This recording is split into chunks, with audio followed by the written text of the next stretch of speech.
Assalamualaikum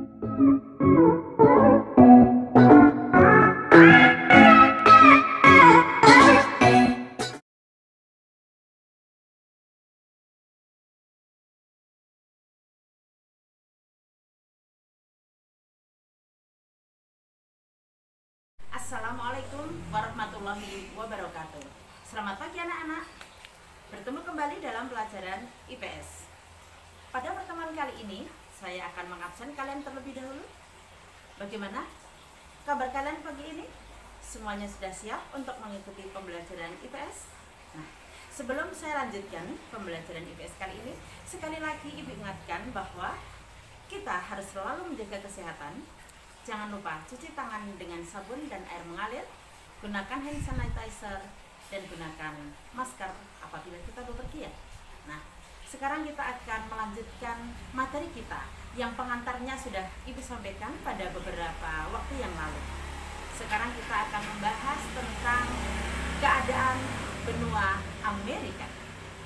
Kalau pada pertemuan yang lalu, baru saya jelaskan mengenai sejarah tentang penemuan benua Amerika yang pada awalnya disebut dengan benua baru dan penamaan benua Amerika. Nah, sekarang kita akan membahas tentang benua Amerika. Di depan saya sudah ada global. Saya akan menggunakan global sebagai media. Ya, benua Amerika mendapatkan julukan sebagai benua terpanjang di dunia. Coba kalian amati benua Amerika di sini memanjang dari kutub utara hampir sampai ke kutub selatan. Batas paling utara adalah 85 derajat lintang utara. Batas paling selatan di Pulau Malvinas yaitu 55 derajat lintang selatan. Jadi, benua Amerika ini membujur dari kutub utara hampir sampai ke kutub selatan. Sedangkan batas paling timurnya ada pada 35 derajat bujur barat, yang sebelah barat berbatasan dengan bujur timur. Namun demikian, secara keseluruhan, benua Amerika berada di belahan bumi barat. Yang berbeda tentu saja waktunya dengan kita yang berada di belahan bumi timur. Bahkan terjadi perbedaan hari dan tanggal antara kita yang berada di bujur timur dengan di Amerika. Kalau saat sekarang ini, kita yang berada di bujur timur, di Asia dan sekitarnya, Afrika dan sekitarnya, semuanya sedang mengalami siang hari. Di Amerika sekarang sedang mengalami malam hari. Antara benua Asia dan benua Amerika di sini membujur garis bujur sebesar 180 derajat yang disebut sebagai garis tanggal internasional.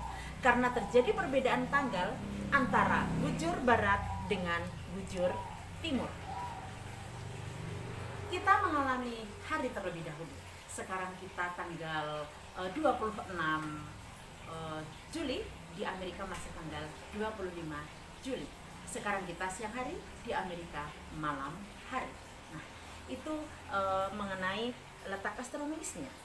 Kalau secara geografis, benua Amerika ini terbagi menjadi 4. Yang pertama kawasan Amerika Utara yang terdiri dari Kanada dan Amerika Serikat. Yang kedua adalah kawasan Amerika Tengah. Negara terbesarnya adalah Meksiko. Yang ketiga kawasan Karibia, negara-negara kecil yang berada di Laut Karibia, kepulauan. Dan yang terakhir adalah Amerika Selatan ini. Amerika Selatan, negara terluasnya adalah negara Brasil. Itu secara geografis. Sedangkan pembagian kawasannya, pada garis besarnya benua Amerika ini dibagi menjadi 3 kawasan. Kawasan yang pertama adalah Amerika Utara, yang kedua adalah Amerika Tengah, dan yang ketiga adalah Amerika Selatan. Amerika Tengah dan Selatan ini rata-rata negaranya menggunakan bahasa Spanyol dan bahasa Portugis. Maka sebutan lain bagi kawasan Amerika Selatan adalah Amerika Latin.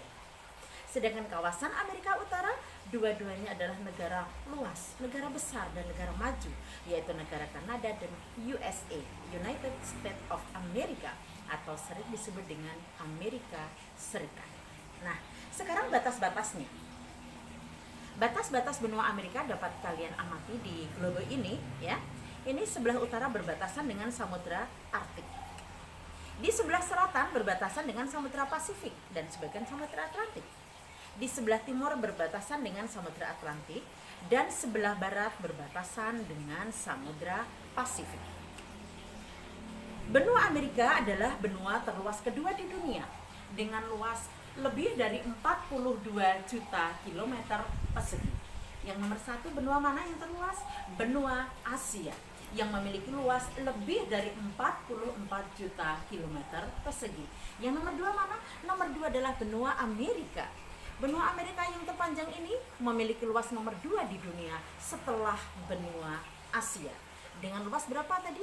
Lebih dari 42 juta kilometer persegi. Kalau kita amati dari globe ini berdasarkan simbol warna yang digunakan pada peta yang sudah disepakati secara internasional, di sini kenampakannya bermacam-macam. Ada yang berwarna kuning, ada yang kecoklatan, ada yang hijau, ya. Begitupun di Amerika Selatan. Nah, untuk arti dari masing-masing simbol itu sudah kita bahas di kelas 7 pada waktu kita membahas tentang peta.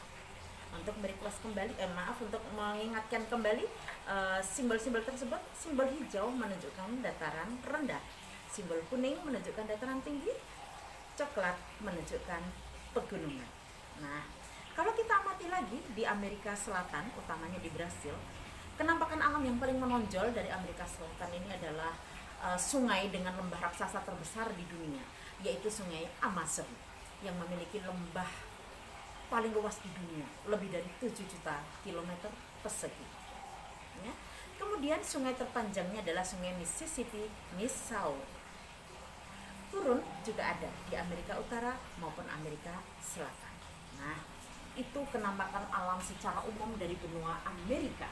Untuk kenampakan yang lain nanti akan Ibu sampaikan, akan Ibu sisipkan di Google Classroom yang nanti dapat kalian simak, di mana kodenya kalian semua sudah mengetahui dari masing-masing kelas. Nah, demikianlah tadi gambaran secara umum, baik pembagian kawasan, letak geografisnya, letak astronomisnya, maupun batas-batasnya, semuanya sudah saya jelaskan secara gamblang dengan menggunakan globe di sini.